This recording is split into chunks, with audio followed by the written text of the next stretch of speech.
right, get this wheel off, and we're gonna check. One of the brake videos that I wanted to do is fine tuning the distance in your caliper to your rotor. And I noticed when I hit the brake, now after driving it a little bit, I got a very slight sort of pull to the right. And I think it's because the rotor is not exactly centered between the pads. So I already checked the other side. That one looked good. So we're gonna check this side and see if that's the case. So we're gonna go ahead and pull this off and go from there.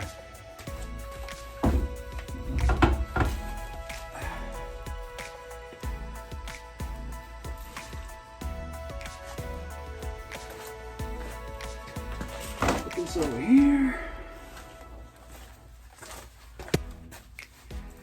Now I can get a better look at it. Let me grab a light.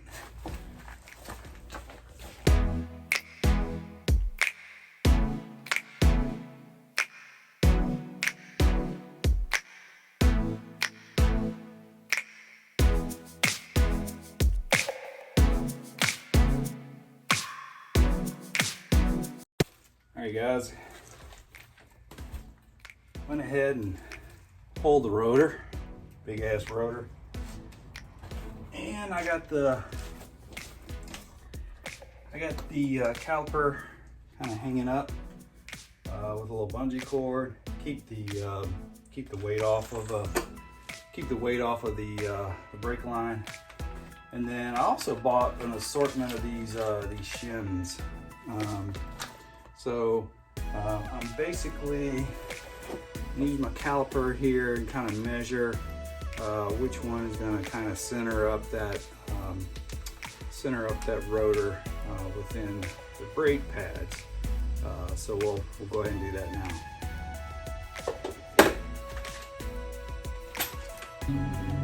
All right, guys. So I was able to find the right shim. It looks like it was 1¼ millimeter.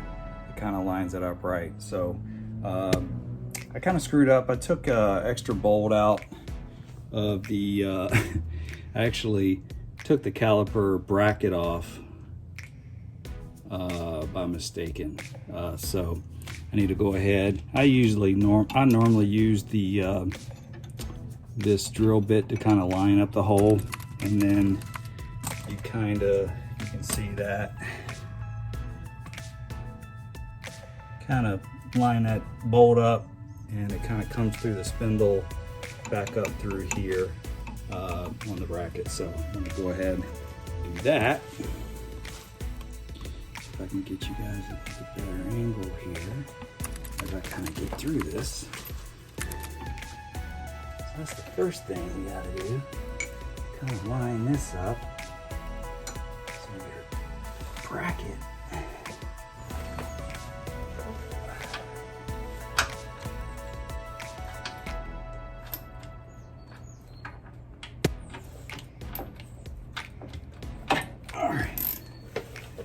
So just to kind of bring you back up to speed, got the caliper back on after putting looks like a 1.25 shim looks like it's pretty good there. Now, I think the pads are gonna be, one side maybe wore a little bit more than the other, and I think that's right why I'm really making this video, is when you first do it, and this is something I didn't really pay much attention to, make sure that they're perfectly in the middle. Otherwise, as the brakes wear, I think eventually they'll even out, but it still felt like it had a little bit of pull, even though when I pulled it off, it was somewhat, it looks like one pad more than the other. So maybe this will correct it, and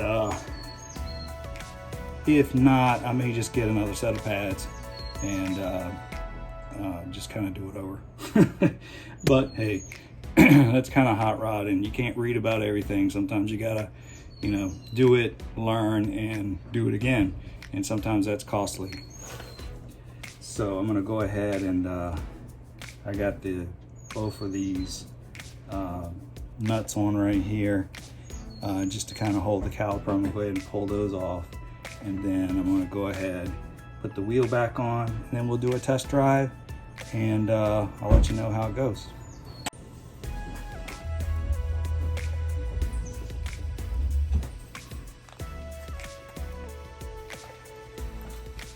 So I just wanted to catch you up. I got the rotor back on. It does look like it's 1.25 millimeters that I had to move this rotor out. Now, let me just kind of move the camera here for you. Now, another adjustment you may have to do is the bracket itself. I can get you in here. Some light back here so you can see it.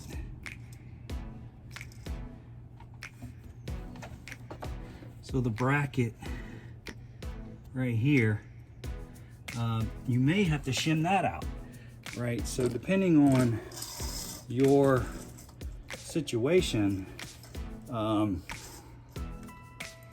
either gonna have to, you know, the rotor may have to move out this way, which will be the bracket onto the rotor.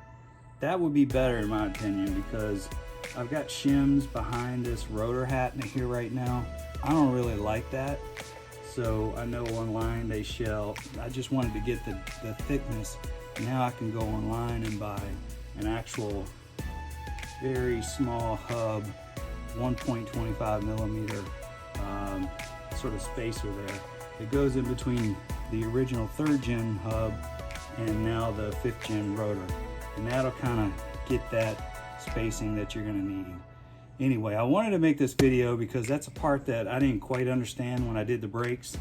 Not a lot of people talk about it. I think LSX Matt, I watched one of his videos, and it looked like he had the bracket spacer kind of issue where he had to spacer, put some washers to kind of move the or shims to move this caliper out on the rotor.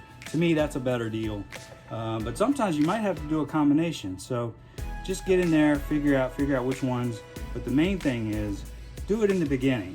Don't figure it out later like I did. That's why I made the video. You know, I'm not a pro, but maybe this will help some of you guys when you're doing your big brake upgrade swap.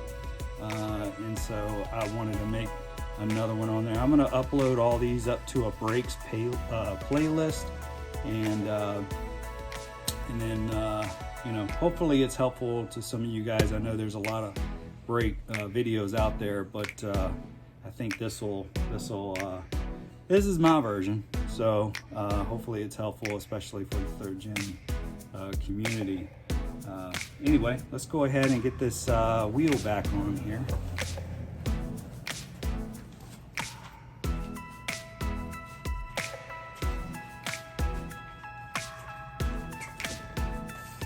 Nice and carefully. Oh, before I do that, I gotta take off these. That's not gonna work.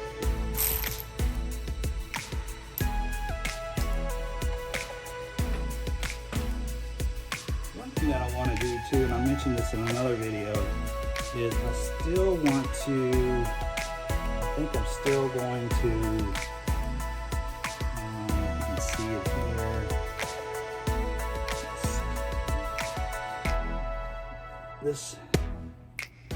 This little hole right here on the 5th gen, there's a little set screw there, so that can keep your rotor in place when you take your lug nuts off. You would have to tap your original 3rd gen rotor hub there for that to happen. But I think one day, maybe one day I'll do that. I wanted to mention that as well.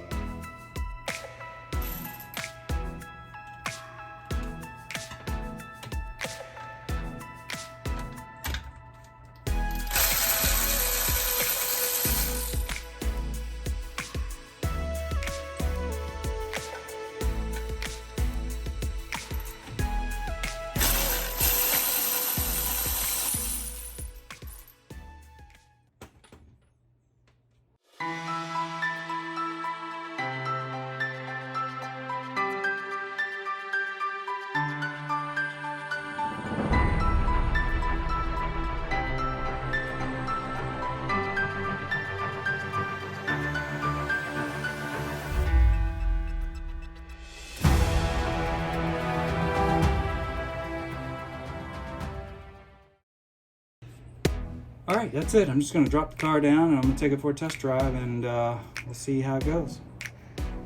Thanks guys, and as always, subscribe so you can get notifications on more videos. I'm getting ready to do a full LS series on it. And leave some comments if you have figured out ways of, you know, aligning these big brakes. Or maybe it's just my setup, I don't know. But anyway, leave some comments on if you experienced that, kind of what you did, and hope everybody has a great day.